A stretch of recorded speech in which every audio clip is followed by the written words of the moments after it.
This is the Rebel Call channel. Welcome to today's show. Klaus Schwab has announced that he's stepping down as the executive of the World Economic Forum. So obviously a lot of people out there are celebrating, but it doesn't really mean anything other than the fact that we should all prepare for something to come, because Klaus has decided that he's going to step out of the public eye, which means that what? Klaus is heading underground. He's no longer going to show his face out in public. But it doesn't mean that the New World Order's plans have been stopped, nor does it mean that the World Economic Forum is going to suddenly collapse as we all would like it to do. That would take the civilians rising up and taking down this rogue group of unelected billionaires who continue to play with our minds through mind control, through fake news, through propaganda every single day, and then continue to dictate our lives and try to get certain things inside of our bodies. The civilians should be the ones rising up to take it down. But instead, Klaus is just going to hide away. And you might remember, before I get into the story and the successors who could potentially replace Klaus Schwab, you might remember that they talked openly a few years ago about how they were going to accelerate Agenda 2030 to, well, let's just say 2025. Secretary General and Klaus Schwab, the founder of the World Economic Forum, will witness the signing of a memorandum of understanding on a strategic partnership between the UN and the World Economic Forum, which outlines areas of cooperation to deepen engagement between the two institutions and to jointly accelerate the implementation of the 2030 agenda. So it's very convenient that the year is 2025, that Klaus Schwab is expected to step down. He is expected to not be in attendance at next year's World Economic Forum meeting in the beginning of the year in 2025, which will be a very big meeting, if there even is one. Because let's be realistic, with everything that's coming with the fake elections in the United States of America, we know that they have something very big planned in the United States of America. And remember, everybody's been programmed not to believe the outcome of the election, which they shouldn't believe. But what they should realize is that it's ultimately rigged on both sides, and whoever is put in power is selected and put in power. Their vote doesn't count, and it's never counted. So let's start by reading what they're telling us at the World Economic Forum before we get into who the potential successors could be. The World Economic Forum confirmed Tuesday that founder Klaus Schwab is moving away from day-to-day management of the organization after more than 50 years at the helm. The forum said that the move was part of a multi-year strategy to change its management structure, shifting governance to a president and managing board.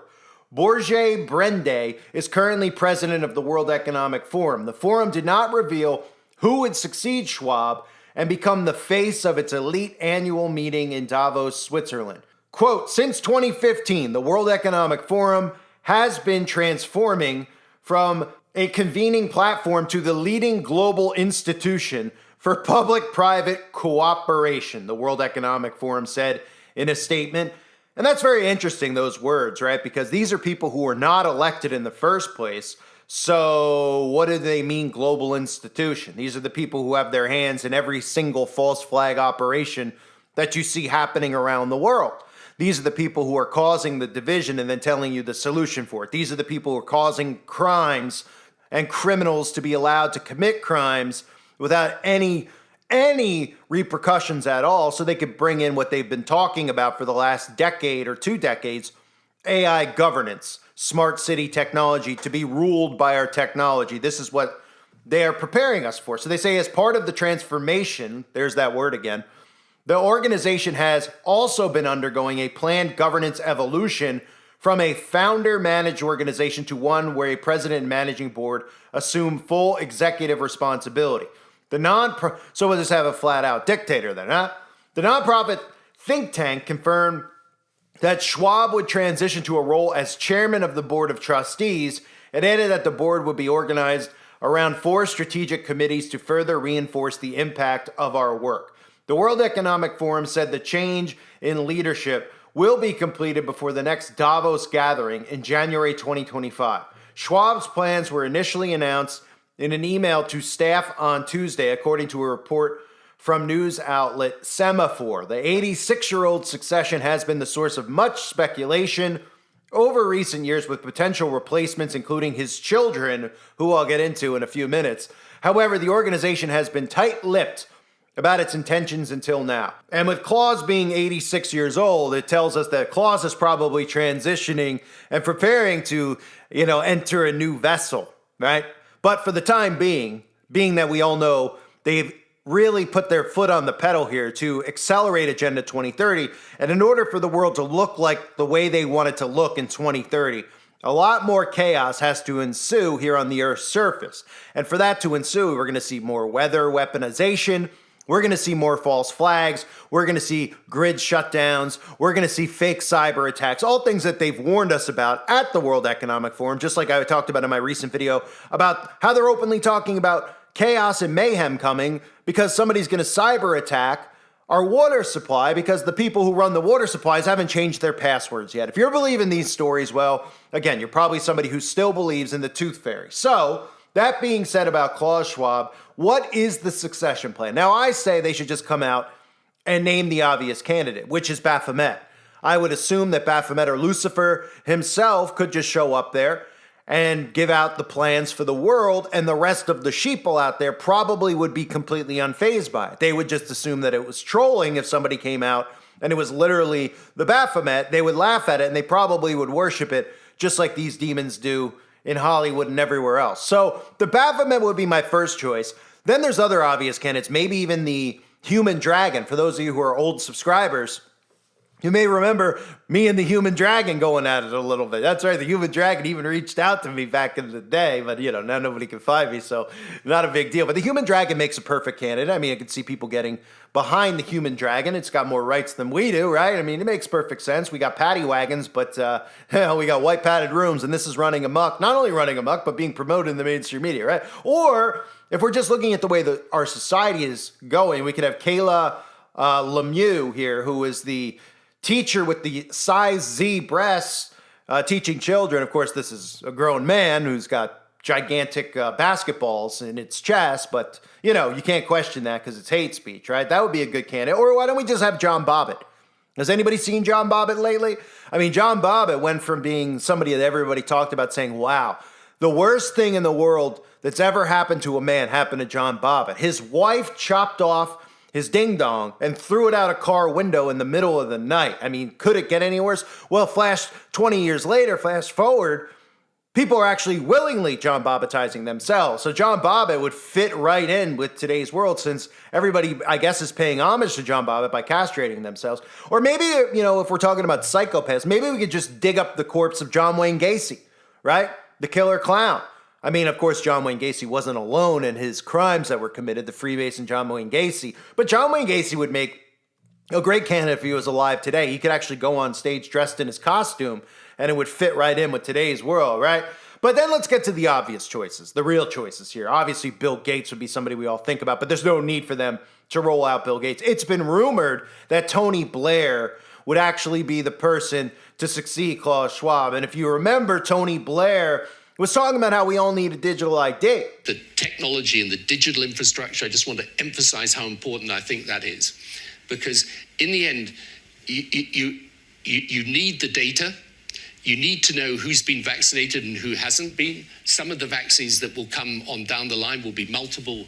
There'll be multiple shots. So you've got to have, for reasons to do with the healthcare more generally, but certainly for a pandemic or for vaccines, you've got to have a proper digital infrastructure, and many countries don't have that. In fact, most countries don't have that. Tony was talking about how that convenient outbreak was a very important thing for us so that we could all get digital identities so that we could track and monitor people and find out who has something and who doesn't. That way they can figure out, of course, not who's transmissioning diseases to people, but who is not hooked up to the internet, I should say, right? Who doesn't have nanotech going on inside their body, because it's important for them to know, because if you're not a part of the system, well, they'll probably just send hitmen after you eventually at this point, right? So Tony Blair is an obvious candidate, but the most obvious seems to be Klaus Schwab's children. And that specifically to me, I think it would be Nicole Schwab, the so-called wink wink daughter of Klaus Schwab. Now, Nicole has her face involved in every single globalist agenda that we see today. She's a massive climate activist. And of course, she's very big into gender equality because, of course, women are so suppressed in today's world. And that's just done by design psychologically to make women feel suppressed so that they could then tell women to listen to what they're saying, and then they empower them with New World Order propaganda. Again, using and manipulating women. That is what the global government is doing. And of course, people of color as well. They're targeting them. These are the real sexists and racists in our society. Look no further than the World Economic Forum. So this is a clip from Nicole Schwab, the daughter of Klaus, if you haven't heard about how the outbreak how it was a great thing. Because then, people had a sense of urgency and we could, continue to accelerate towards the Great Reset. And of course, she's really referencing the climate crisis, which she has her hand in, so that they could use those same types of lockdowns involved with the climate, because that's the ultimate plan for anyone out there that doesn't understand what's going on. Here's Nicole Schwab. This crisis has shown us that, first of all, things can shift very rapidly when we put our minds to it and when we feel the immediate emergency to our livelihoods. And second, that clearly the system, you mentioned it earlier, that we had before is not sustainable. So I see it as a tremendous opportunity to really to have this great reset and to use this huge flows of money, to use the increased levers that policymakers have today in a way that was not possible before, to create a change that is not incremental, but that we can look back and we can say this is the moment where we really started to position, nature at the core of the economy. So again, it's important for them to pick people like Nicole Schwab because it's not that they believe in equity. They like to put people that you can't question in these positions of power. So you put somebody who's gay, right? Or you put somebody who's trans, or you put a woman in a position of power, or someone of color. And of course, this is how this globalist design is working. If you question those people, a person of color, if you question a woman who's in power, you question a gay person in power, you're either homophobic, transphobic, racist, or sexist. So you're not allowed to actually question the things that are coming out of their mouths. That's part of the blueprint of this New World Order that we're seeing, right?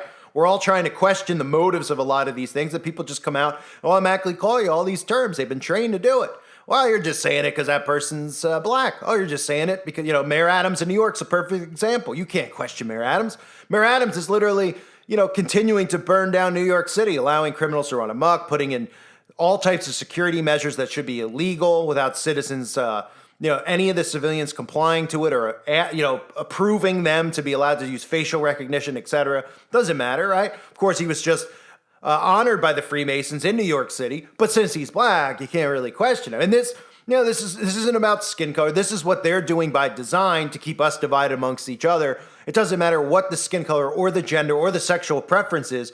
A demon's a demon. And these are demons, literally, demons manifest in human flesh who are ruling and controlling our society and have power that was never voted in. Not that any of these people in power were actually voted in, but that's what's going on, right? So I wouldn't be surprised if Nicole Schwab, that would be my guess, that Nicole Schwab would be the face of it. Some people and people on the website have been talking about Tony Blair potentially being the person that is chosen. That wouldn't surprise me either. But they don't really even need to put somebody like Bill Gates. It doesn't matter who the face. If they put Bill Gates, it wouldn't, I think then you'd really have potentially an uprising. But I don't think Bill would waste his time being the face of it because he's already the face of, the pits of hell itself, right? So they don't really need to roll Bill Gates out. So Klaus Schwab finally is stepping aside, but it doesn't mean anything. It doesn't really matter because he'll be on the board of trustees. It just means that he won't be the face of this. It's the same when these people fake their deaths. All it means is that we don't have to see their repulsive face in public anymore.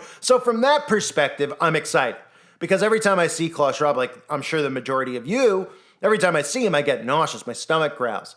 I feel my blood boil a little bit, right? I'm sure you all can relate to that. So now we won't have to see him. That's what it means. They aren't going to roll him out.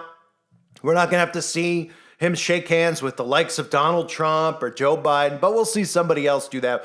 Klaus will be behind the scenes in a cave somewhere, still giving orders because he's still going to be in charge. And that's really how this works anyway. Having a board of trustees, they always are the ones who pull the strings. So he'll just be the puppeteer, just like he already is the puppeteer. I don't think Klaus ever expected, honestly, I don't think he ever expected to be so well known like he is now. He's a household name. And I think that happened in the beginning of the truth movement. And then, of course, the alt-right media continued to go along with it because they started, whoever was speaking against the World Economic Forum, the sheeple out there started to, who think that they're awake, started to automatically go, oh, this guy's a truther, like Russell Brand, etc. They started baiting at audiences, right? Like we started hearing DeSantis, the Jesuit, talk about the World Economic Forum over and over and over again. So people started putting their trust in these people because they're speaking against it, thinking that they're tickling their ears. All they're doing is seducing them into thinking that these people are speaking truth, but they're gatekeepers, right? So Klaus became the face of that. Anybody out there that was speaking against Klaus, everybody was going, oh yeah, they're exposing the World Economic Forum. And there's truth to that, of course. But it's a very easy way to get people on board to follow you into thinking, especially when you're someone like Russell Brand or Ron DeSantis, that you're trying to help the world. In fact, those are the gatekeepers who are trying to bring about the New World Order as well. So Klaus will step aside, coinciding, of course, with the 2025 accelerated agenda, which once was called Agenda 2030, that he's conveniently doing it then while this fake election is coming up in 2024. Very interesting timing, but not surprising. I thank everybody for being here. Hope you're all doing well. God bless you and your families as always.